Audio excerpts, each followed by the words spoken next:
Like I said, I believe that a lot of biblical values, whether or not you believe in God, are really true.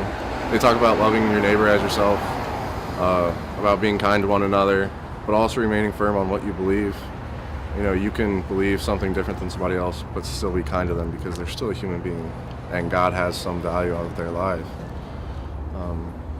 As far as uniting the nation goes, it starts on a very personal level.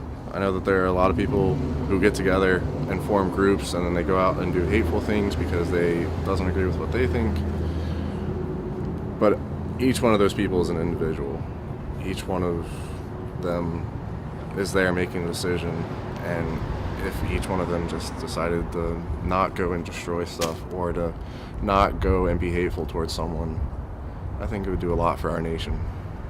Okay, Miles, I know we're facing major diversity in the nation as Americans. What best way do you think that we can unite as Americans?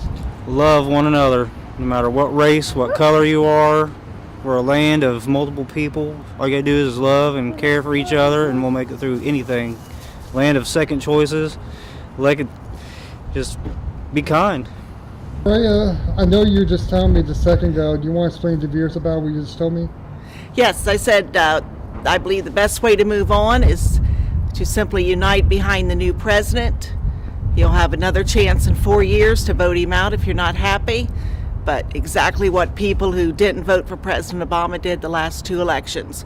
We moved on with our lives. It's not a big deal. It's the beauty of democracy. You don't like who's in power, you get another chance in 4 years. Until then, move on, enjoy your life for sake. This one, what would you tell folks that would it be the best thing to do if they're speaking to somebody that has different beliefs they do? We think the best thing, if they start talking about, we think the best thing to make them unite, the best thing probably is to do. Well, one, accept that not everybody shares the same beliefs that you do. Even the person who you consider to be your best friend has different beliefs than you on a small scale, some of them even a big scale. You have to acknowledge that everybody has different beliefs, and yes, sometimes they clash, but that's okay. Life goes on, you know. Morals matter. As long as you have a clear understanding of what good is and what bad is, I think you're fine. Sadly, that's not up to preference. That's a very factual thing, good or evil. And, you know, if you're really struggling with accepting that somebody else believes something else,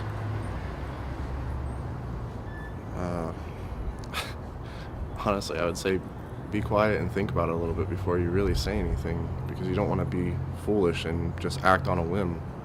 Just accept it and know that everybody has their own opinion, and not to hate each other for what they think or what they believe in.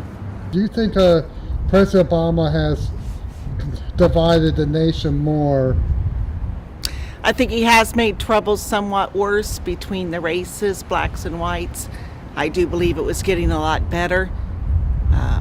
Will racism always exist to some extent? Sure, I don't think you'll ever wipe it out entirely. There's always going to be 1 or 2 idiots around. But I think, when you're always siding against the police and supporting people who break the law, no matter what their color. You know, if it's white people breaking the law, then you come down hard on them too.